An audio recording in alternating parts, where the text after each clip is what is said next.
Let's get started. Genesis chapter 1, verse 27. So God created human beings in his own image. In the image of God, he created them, male and female, he created them. Psalms chapter 139, beginning at verse 14, reads, "For you created my innermost being. You knit me together in my mother's womb. I praise you because I am fearfully and wonderfully made. Your works are wonderful. I know that full well." Skipping down to verse 16, "Your eyes saw my unformed body. All the days ordained for me were written in your book before one of them came to be." So I'll recap on our series. The first week that we came together, we were looking at the reckless love of God. It seems extremely reckless to us. It's not to God, but it does to us because we do not go after relationships where people are opposing us or pushing us away. It dawns on us after a while that they may not be interested in a relationship. But God does. He pursues those who are not pursuing him, who are not open to a relationship maybe in the beginning, and he is recklessly coming after them. And we talked about what God wants to do when he connects, and that is in salvation. And so we talked about what is salvation, and those of you that were here may remember our sticky statement is that salvation is not it is not a picture of God tinkering with our old self to make it better. It is God giving us a new one, right? A new identity, a new creation in Christ. And so we came to understand, we used the analogy of how that, when we have a computer that goes bad, that we call those guys at Best Buy and the Geek Squad comes out in their uniforms and their little kit, and they start hammering away on our computer and they do miracles, and they get the error codes and they put in antivirus stuff and they're just hacking away at this, and then they give us our old computer and now it works and we're like, yeah, that's awesome. Thank you so much. And we said, but that's not what God does. If God came in and we were the computer, God would come in and say, let me throw this thing in the trash, it's broken. And he would give us a brand new one, right? And start over. And that's what he does in our lives. He gives us a brand new life. And last week we kind of looked at the analogy of the caterpillars crawling along, and he looks up in the sky and he sees the beautiful butterfly, and he says to that butterfly, he says to his friends around, he goes, "You're never going to get me in one of those things," right? But God just says, "Come on, I got your cocoon. I'm going to do a work on you. I'm going to give you a brand new you." God is into transformation, and that's why he's pursuing us, and he's after us. And of course, then last week we looked at, our sticky statement was that it takes a reckless love for reckless living, and we looked at the prodigal son story, and it says that he was reckless in how he lived.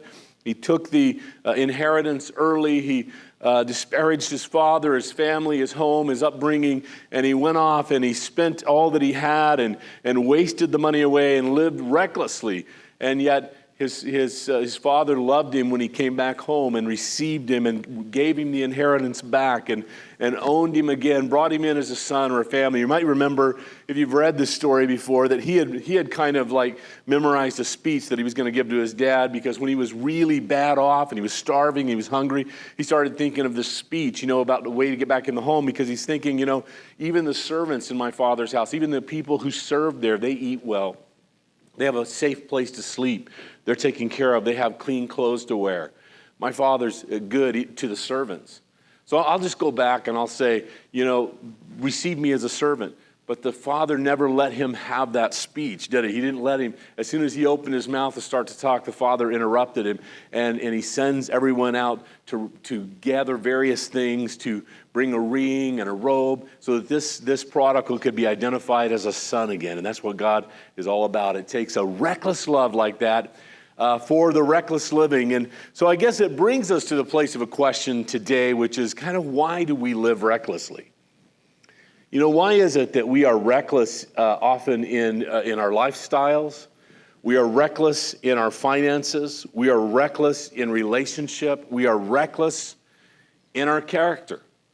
Why do we risk it at times? Why do we risk it all in a moment, for a moment? I've sat with couples whose marriage is hanging by threads and one or another party has been unfaithful. They risk it all for a brief moment. And now they're sitting here broken because why do we live recklessly? What is it that draws us to a reckless lifestyle? And I want to submit to you today, the Bible clarifies it in what we're talking about today, that our struggle is really with identity. And when we struggle in identity, it leads to reckless living. When we don't really know who we are, when we don't know who God created us to be, when we get identified by a different community, a larger set of cultural idealisms, and when we allow ourselves to kind of, sin nature take over and kind of bend us in a particular direction, we get lost and we don't know what our identity is. We are set up for reckless living, for making really bad decisions for our lives. So it's important for us to understand that understanding our identity changes everything. It brings a sense of clarity and it helps us to live differently. Now, isn't it true that all of us here want to be known for something, right? We just came from a worship conference and man, there's a little bit of ego in everybody, even worship leaders. And we sat next to someone who has a beautiful voice, and they wanted us all to know it, right? I mean, they were, really celebrating Jesus, which, I'm cool with. I came from a Pentecostal background, but this was kind of over the top a little bit and just really like letting that voice go. It wasn't just like, we love you, Lord. It was like, we love you, Lord. We praise you right now. Yes. And see, that's all of us. We want to be known for something. And I was enjoying it, man. I'm having a great time. And at one point, they turned around to me, and because I was doing it too, right? Let's do it, man. Let's sing to Jesus. But there is a little bit of us like, we want to be known. And so we want people to know we're cool. We have a talent. We have an ability. When people come to visit us in our home, isn't it true that at some point we want to show them what we're known for, right? It could be hanging on the wall. It might be something that we did with our hands. It's something we collect. Or we want to be known for something, right? Now, my question for you is, what do you want to be known for? And while you're thinking about that, I want to clip through some Guinness World Book of Records for things that people wanted to be known for. And you're going to be scratching your head wondering, why on earth would they want to be known for these things? But the very first one is 6,261 participants wanted to be known for a pillow fight. That's what they want to be known for. So they had the world's largest pillow fight. It took place. Guys, can we get 6,262 people together? We can beat them. I'm in for it. It was sponsored by the My Pillow guy on TV, in St. Paul, Minnesota, and it happened on July 21st, 2015. 6,261 people had a pillow fight. They're known for something. Their name is in the book, right? So here's something else somebody wanted to be known for. This person wanted to be known for the most straws stuffed in a mouth. With no hands off. And they achieved 400. Simon Elmore is the hero. And it happened on August the 6th, 2009. 400, held him in his mouth for 10 seconds. If you can get 401, you can have the Guinness World Book. You want to be known for that? This is what he wanted to be known for. Now, this one baffles me. I just can't imagine two people wanting to be involved in this one. But here it is, the farthest marshmallow blown from a nostril into the mouth of a catcher. All right? 17 feet, 11 inches. Who's measuring this stuff? It was achieved by the launcher Paul Prado. His family is so proud of him. There are probably pictures all over the wall. He set that record in Los Angeles, California on July the 2nd, 2012. Now here's a guy. We even have a picture of this guy. The most spoons balanced on the face is 31, was achieved by this guy on September 28, 2013. His mama is so proud of him. But this is what he wanted to be known for, okay? So he did it. All right, and some of you who can grow these aspiring beards, you may want to challenge this guy. He was the heaviest weight lifted by a human beard. A human beard. It's 140 pounds and 16 ounces. I don't know whether it would be worse to be him, with the girl hanging on there, or to have everyone announce my weight, right? And to be put in the Guinness World Book of Records. And there it is. He achieved it, and it happened in Turkey on June 26, 2013. Many people witnessed this. So there are many things that people want to be known for, and there's a whole book of them in the Guinness World Book of Records. But what about you? What do you want to be known for? Here's a brief list of, I think, what I want to be known for. I want to be known as a disciple of Jesus Christ. I want to be known as a great communicator of the good news of Jesus Christ. I want to be known as a great husband and a great father. And I want to be known as one of the mega lottery winners. No, that was that's okay, God, if you want to. I mean, it's like, I'm not really asking, but if you want to, that's cool too. Every one of us in this room, everybody who may be listening online or to the podcast, you have something that you want to be known for. There is something that you want to be known. You want others to know something about you and who you are. And so the question then comes up, what happens when we don't measure up to what we want to be known for?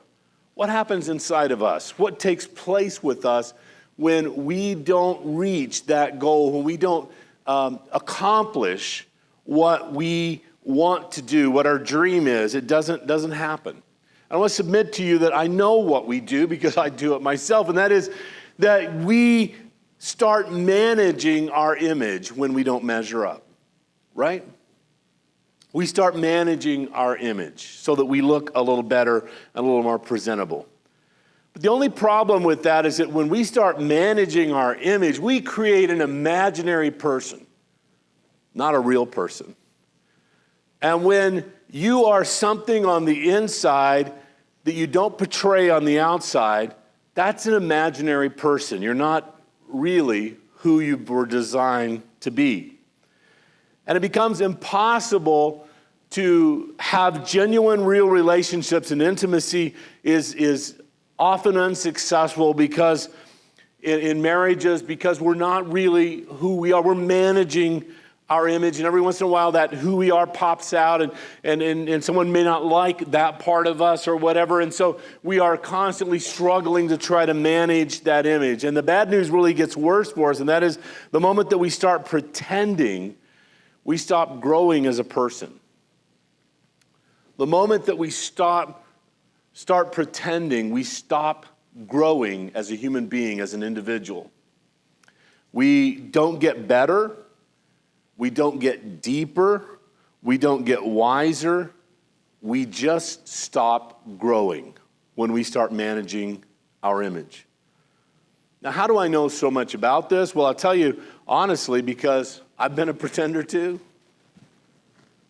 And in fact, I would submit to you that our spiritual leaders, I'm not just talking here, just across the globe, spiritual leaders, pastors, this is a big struggle. This pretending thing, it's a real challenge because every pastor believes that their people wants them to manage their image and look perfect, right? And let me just give you an example so you'll better understand it, okay? So we kind of want our spiritual leaders to be perfect and the people that we're kind of looking up to leaders to be on their game, right? It wouldn't work very well if I came up here today and said, we're going to do a 4-week series on marriage. So let me just present it to you, and you can judge for yourself, okay? Okay, so folks, we're going to start a brand new series on how to have a successful marriage. We're going to talk about a godly marriage. But before I launch into week 1 on how to have a successful marriage, I just want to thank my wife, Michelle, because last night she told me she was going to give me one more chance. Everybody's like, oh, I can close my notepad. I don't think this is going to, right? Until he gets that fixed, I don't know. It's like, if he gets it fixed, I'll take some notes and see what happened. But so we do that, right? But not only to leaders, but we do that to one another, and we do it to ourselves. And so there's pressure on all of us at times to present something that we really are not, right? And so nobody really wants, the person who is leading them to fall in front of them, to kind of look bad in front of them. And so we all are that way, and we struggle with that, and that becomes a real challenge. We struggle with our identity, who we are, and if we really want to let people see. And where we struggle with that most is right here, right? Right here in church. We really do struggle with that. I'm looking out at you, you're all smiling, you look great. Couples are holding hands. It's just wonderful. But on the drive over, some of you in the minivan had World War III, right? Threatened everybody, and we put smiles on, and we straightened our clothes out, and we climbed out of the car, and we came in here to manage our image, right? To look a little better than maybe we actually are not completely intact on the inside. Some of you may still be smarting from some things that happened this week, from some things that were said that have not been resolved, and you're still kind of struggling to manage your image. And here's the problem for all of us who are trying to manage an image. And that is, if people don't know what you are really like, then they don't really like you. Isn't that true? If people don't know what you're really like, they're not really liking you. They're liking the managed image you. They're liking the Instagram you. They're liking the social media you. But they're not really liking you. And that seems very hollow to us when we recognize that we can never become what we want to be when we are trying to manage our image. We want to be known for something. And what we actually need is to be known by someone or someones, right? That's what we actually need.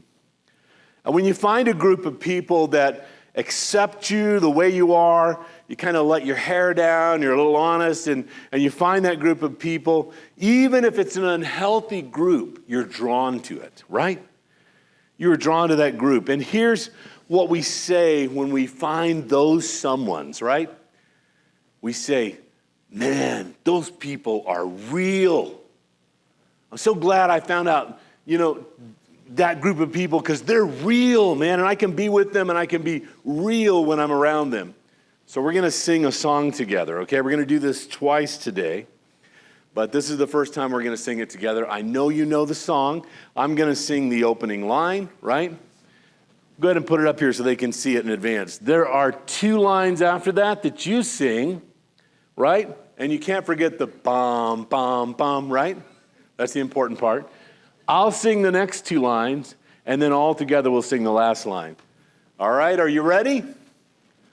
Sometimes you want to go where everybody knows your name. Bum, bum, bum. And they're always such a game. Bum, bum, bum. You want to go, you want to be where you can see our troubles are all the same, right? You want to go where everyone knows your name. You do, don't you? You really do. I do too. And in the series, it was portrayed that that was a bar, right? But in reality, God has created the church for that. Yeah. That's the place that we're supposed to go, where everybody knows our name, where we can look around because we're being honest with each other, we're being real with each other, and we can say, ha, people are all the same. You know, we all have problems, we all have challenges, we all have difficulties, right? Your troubles sometimes encourage me a little bit because I have some too, right? But I don't laugh in the face of that. I want to lift you up and encourage you in it. I want to say, God brought me through that as well.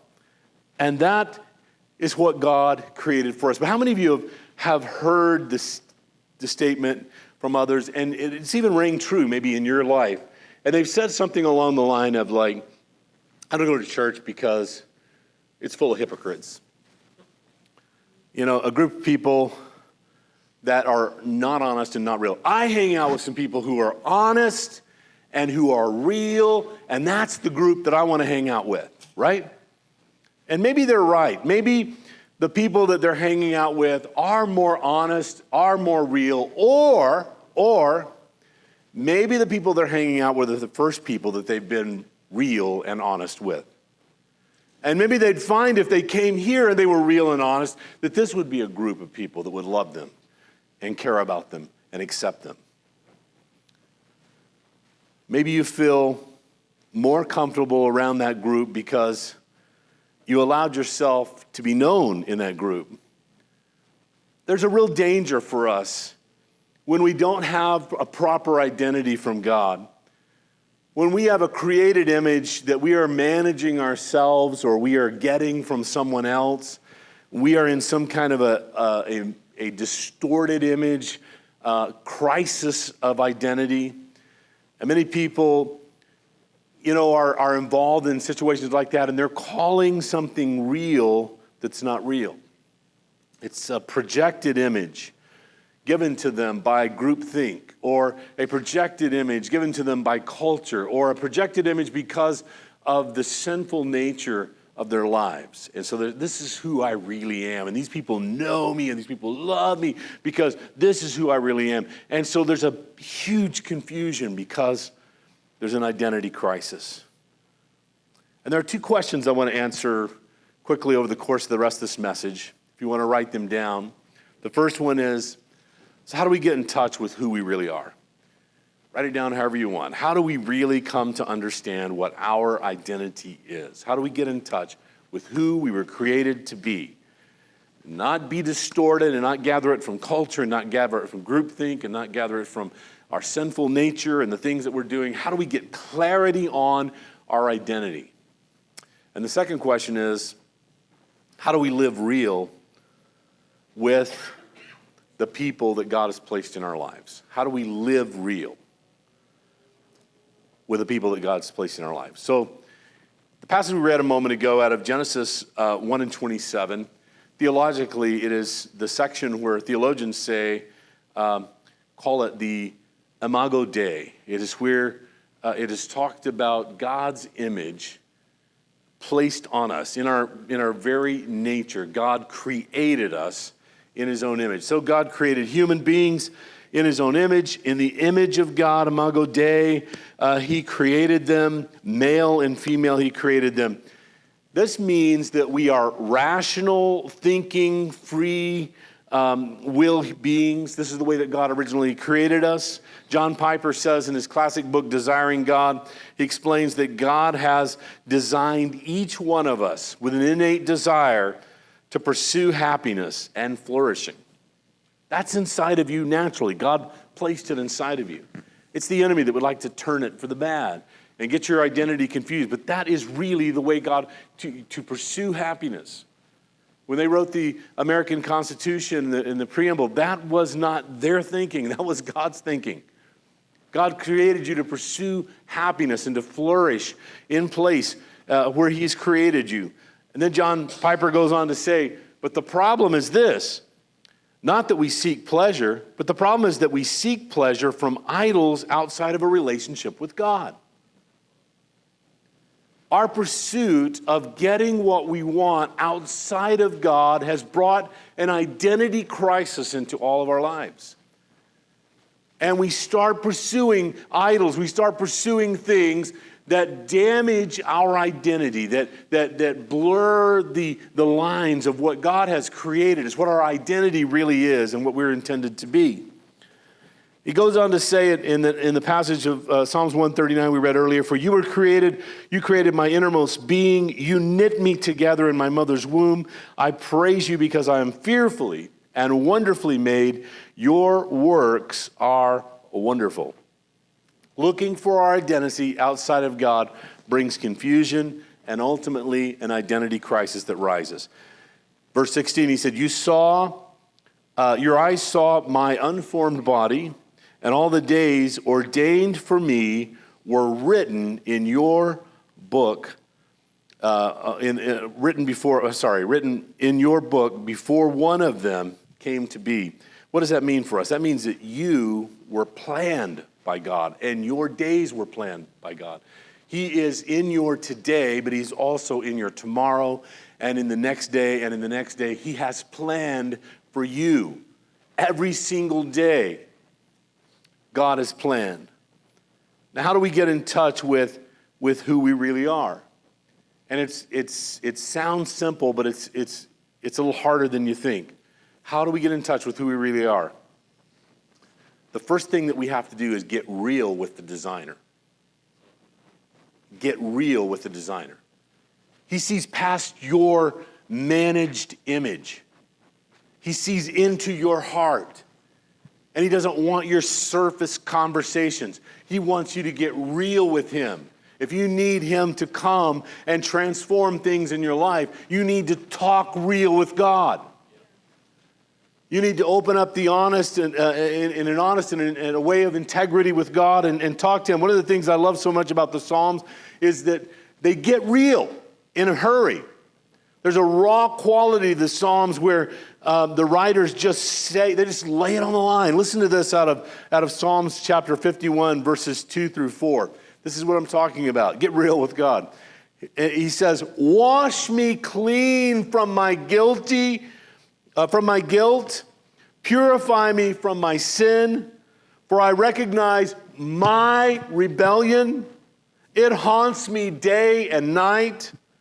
Against you and you alone have I sinned, and I have done evil in your sight." Let me ask you the last time your prayer life sounded like that, right? The last time you really got real with God like that. God, I need to know who you created me to be, but all of this stuff is in the way. All of this stuff is clouding my vision. I need to get real with you. I'm doing things that are destructive to your calling on my life, to your mission for my life, to your plan and purpose for my life. And I just want to get real with you for a little while. I just want to sit in your presence and let you begin a transformational work in me.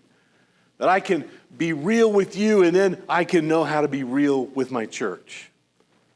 I can know how to be honest. And that's so intense, that is so real, that is so raw. And when was the last time that we got that way with God? We really got real with him. Getting real with God gives us a real clear picture of us. The psalmist didn't say, "Oh Lord, I cometh before you.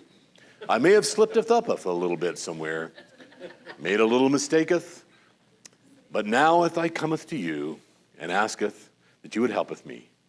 He got raw, man. He's like, this is like killing me, God. I'm guilty. I have sinned against you and you alone. It's tearing me up inside. Can you do something with me? Can you transform me?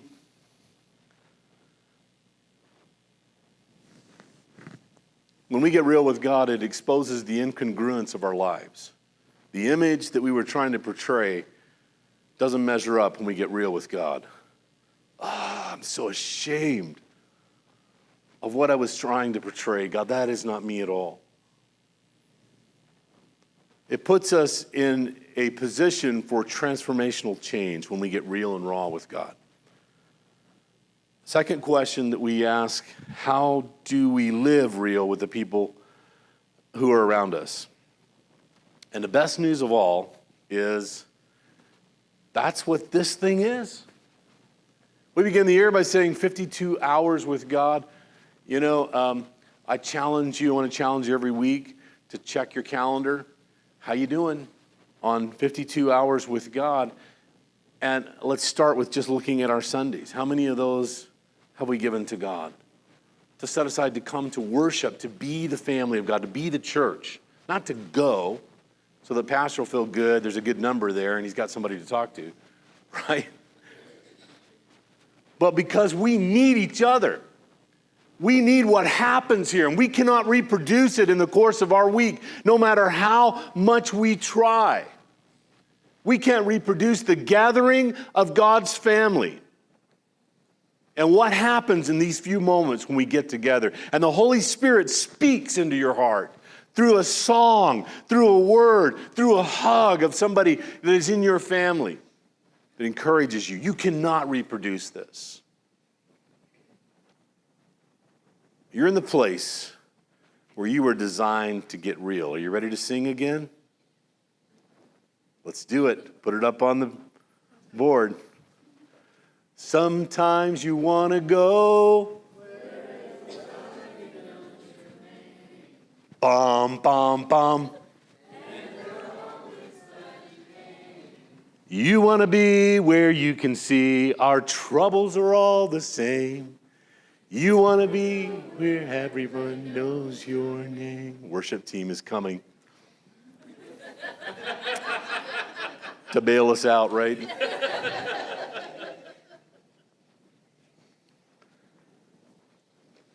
The Grace Place. A name that, as we prayed through as elders how to lead forward with what the mission and vision that God had given to them really before I even got here, this name kind of surfaced, the Grace Place.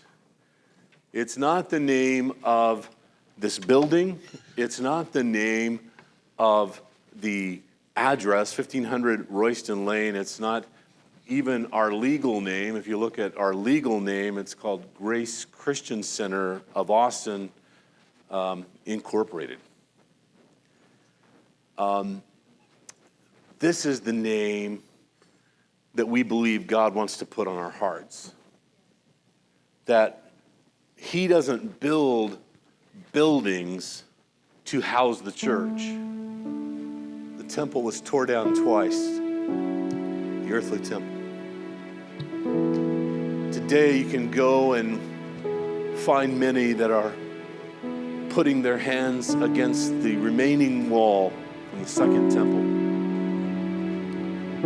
The Wailing Wall, the place that people long to see the house of God built again. God let it happen because He's not into being contained in a structure.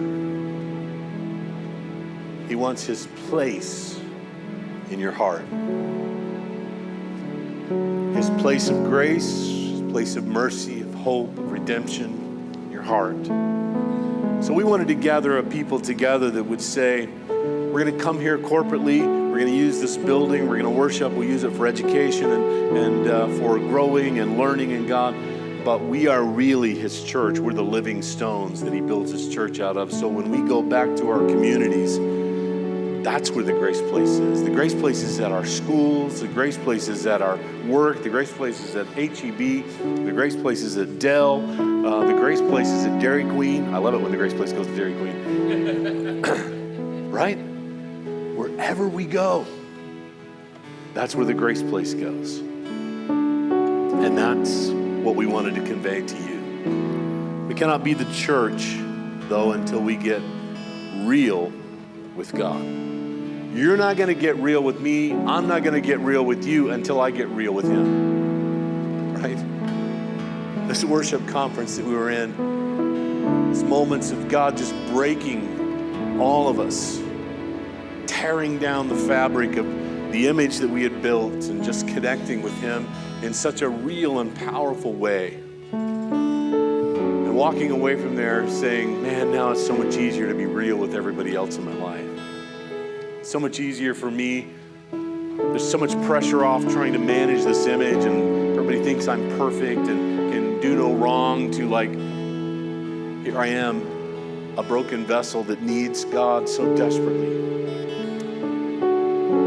Here I am, a vessel that can be used by God if I'll get rid of pride and feel like that I can do things on my own. I need him every moment. Every aspect of what I do in ministry, I can't do any of it without him. It has no power behind it, has no punch behind it. It's just a function. It's just doing something, but there's no residual effect of it. But when I allow him to fill me up and I'm doing it for him and for his glory, and I'm truly being in my identity, amazing things happen. Amazing things happen. God loves you so much. He wants us to be real with each other, but recognizes that we have to be real with him first.